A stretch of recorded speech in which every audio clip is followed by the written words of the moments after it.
સાંસદ મનસુખ વસાવા અને વન વિભાગના અધિકારીઓ વચ્ચે બોલાચાલીના દ્રશ્યો સામે આવ્યા છે. સાગબારા તાલુકાના ખોપી ગામે જંગલની જમીન પરના ખેડાણ અને રસ્તા રોકો આંદોલન મામલે વહીવટી તંત્ર અને જનપ્રતિનિધિઓ વચ્ચે તણાવ ચરમસીમાએ પહોંચ્યો છે.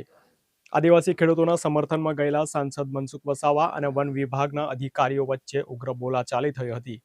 સાગબારાના જંગલ જમીન મુદ્દાને લઈને સાંસદ મનસુખ વસાવા અને એસઆરપી જવાન વચ્ચે શાબ્દિક બોલાચાલી થતા માહોલ ગરમાયો હતો. શું બની હતી ઘટના વિગતે વાત કરીએ આ વિડીયોમાં. નમસ્કાર, સ્વાભિમાન સાથે હું છું નલિન. ઉમરપાડા અને સાગબારા તાલુકાની બોર્ડર વચ્ચે આવેલ 3 રસ્તા પાસે વન વિભાગ દ્વારા ખડકી દેવામાં આવેલ એસઆરપી પોલીસ જવાનો અને સાંસદ મનસુખ વસાવા વચ્ચે શાબ્દિક બોલાચાલીનો વિડીયો સોશિયલ મીડિયામાં વાયરલ થયો છે. સાંસદનો આક્ષેપ છે કે પોલીસ જવાનો દ્વારા રસ્તા વચ્ચે બસો મૂકવામાં આવી હતી. સાંસદ તેમની ગાડીમાંથી બહાર આવી રોષે ભરાયા હતા અને જાહેર રસ્તામાં બસ કેમ મૂકો છો, આદિવાસીઓને હેરાન કરો છો તેમ કહેતા એક જવાન અપશબ્દ બોલ્યા હોવાનો આક્ષેપ લગાવવામાં આવ્યો છે. આ બાબતે સાંસદ મનસુખ વસાવા રોષે ભરાતા સમગ્ર મામલો ગરમાયો હતો. કોઈ પણ ચમરબંધીને છોડવામાં ન આવે એવી જાહેરાત કરતા રાજ્યના ગૃહમંત્રી આ એસઆરપી જવાનના કથિત ખરાબ વર્તન અંગે તપાસના આદેશ આપશે ખરા? અહીંયા પ્રશ્ન ફક્ત જમીનનો જ નથી, પરંતુ એક સાંસદ સાથે પોલીસ આ પ્રકારે વર્તન કરે તો આમ જનતાની શું હાલત થતી હશે. ચોમાસામાં ભારે વરસાદ દરમિયાન ગુજરાત પોલીસ વિભાગના અનેક કર્મચારીઓએ લોકોને ગળાડૂબ પાણીમાંથી રેસ્ક્યુ કર્યા હોય એવા દ્રશ્યો આપ સૌએ જોયા હશે. સલામ છે આવા પોલીસ અધિકારીઓ અને પોલીસ કર્મચારીઓને, પરંતુ એ પોલીસ કર્મીઓ જે ખાકી પહેરી લીધા પછી પોતાને ભગવાન સમજી બેસે છે, કાયદા ઉપર જઈને પોતાનો રોપ બતાવવામાં જરાક પણ અચકાતા નથી. આવા કર્મચારીઓ પર ગૃહ વિભાગ કેમ કોઈ ઉદાહરણરૂપ કાર્યવાહી નથી કરતું તેવા અનેક સવાલો પણ ઉપસ્થિત થાય છે. ચૂંટાયેલા પ્રતિનિધિ અને સાંસદ મનસુખ વસાવાને અપશબ્દોનો સામનો કરવો પડતો હોય તો આ વિસ્તારની જનતાની શું હાલત થતી હશે? પોલીસ આમ જનતા સાથે કઈ રીતે વર્તન કરતી હશે એની કલ્પના પણ કરી શકાય એમ નથી. સમગ્ર મામલે સાંસદ મનસુખ વસાવાએ પ્રતિક્રિયા આપતા જણાવ્યું છે કે સમગ્ર ઘટના માટે ડીએફઓ અને એસપી જવાબદાર છે. પોલીસના જવાનો નશાની હાલતમાં હોવાના આક્ષેપો પણ તેમના દ્વારા કરવામાં આવ્યા છે. સાગબારાના લોકોને રોકવામાં આવે છે અને ઉમરપાડાના લોકોને જમીન ખેડવા દેવામાં આવે છે અને સરકાર બેવડી નીતિ કરી રહી હોવાનો સાંસદ મનસુખ વસાવા દ્વારા આક્ષેપ કરવામાં આવ્યો છે. આવનાર સમયમાં ખેડૂતો સાથે તેઓ જમીન ખેડવા માટે સાથે જવાની તૈયારી બતાવી છે. જતી વખત પણ આ રોડ પર બંને બસો મૂકી રાખી હતી અને જ્યારે રિટર્ન થવું છું ત્યારે પણ બંને બસો તે સ્થિતિમાં હતી. સાંજના રસ્તો બ્લોક કરી રાખ્યો હતો અને મારે મિટિંગમાં ઘણા બધા લોકોએ એ રસ્તે જવા આવનારા લોકો પણ મને કીધું કે સાહેબ આ રસ્તો બ્લોક કરી રાખ્યો છે.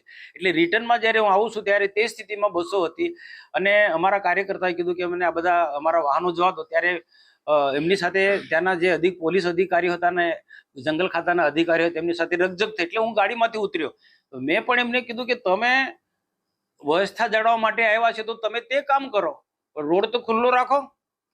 જંગલમાં લોકો જતા હોય ત્યાં તમે રોકો, પણ રોડ કમ બ્લોક કરી રાખો છો? તો એમને કીધું કે અમારા સુરતના ડીએસપી સાહેબ છે, ડીએફઓ સાહેબ છે ને એમના પર સરકારમાંથી એવી કડક સૂચના છે કે આ વિસ્તારની અંદર ચકલી પણ ના ફરકવી જોઈએ. તો અમે કોઈને જવા નથી દેવાના. ભાઈ મેં પછી ગુસ્સામાં આવ્યો. મેં કહ્યું તમારા બાપનો રસ્તો છે, મેં કીધું રોકી રાખો આ રીતના લોકોને જતા કમ રોકો છો?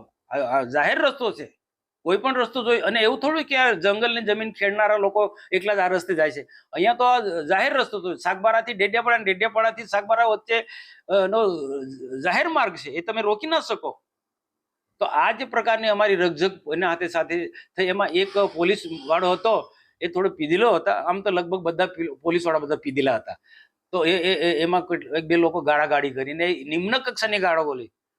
આદિવાસીઓ પર આ રીતના તમે જુલમ ગુજારો છો, આ રીતના ત્રાસ ગુજારો છો, એ રીતના મેં ગાય એમને જ કહ્યું હતું. અને આ બધો આખો વિડીયો ત્યાં કેટલાક લોકોએ વિડીયો ઉતાર્યો છે ને વાયરલ થયો છે. પણ હકીકતમાં હું સાગબારા ખોપી ગામમાં લોકોને સમજાવવા માટે ગયો અને મારી વાત માની પણ ગયા. પણ આ ઘટના પરથી લોકો વધારે ગુસ્સે થયા છે, કારણ કે સાગબારા તાલુકાના રોકે છે અને ઉમરપાડા તાલુકાના લોકોને ખેડવા દે છે. આ બેધારીથી નહીં ચાલે ને. કાં તો રોકો તો સુરત જિલ્લા ઉમરપાડા તાલુકાનો પણ રોકો અને ખેડવા દો છો. સુરત વાળાને ખેડવા દો, ઉમરપાડા તો નર્મદા જિલ્લાના સાગબારાનો પણ ખેડવા દો. તો આ જ પ્રકારની જે પોલિસી છે એનો સખત નારાજગી છે. ત્યાં એમના ઉચ્ચ અધિકારીઓ એવો આદેશ આપે ડીએસપી ને અને ડીએફઓ ને કે અહીંયા ચકલું પણ નહીં ફરકવું જોઈએ.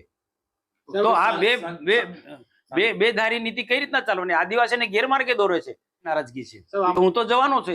એ લોકો હું આના પહેલા સરકાર સાથે મંત્રણા જે કરવાના છે મંત્રણા કરીશ, અને જો સુખદ અંત આવશે તો સારી વાત છે. જો સુખદ અંત ના આવે તો મારે તો લોકોની સાથે રહેવું, કારણ કે આજે 7 ટર્મથી આ લોકો મારી સાથે જોડાયેલા લોકો છે.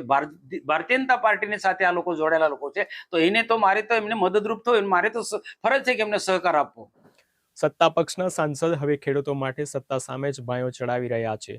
શું નર્મદામાં નવા જૂની થશે? આપ શું માનો છો? સાંસદના આક્ષેપો અને જમીન વિવાદ અંગે કોમેન્ટ કરી ચોક્કસથી જણાવજો. વધુ અપડેટ્સ માટે જોડાયેલા રહો સ્વાભિમાન સાથે. નમસ્કાર.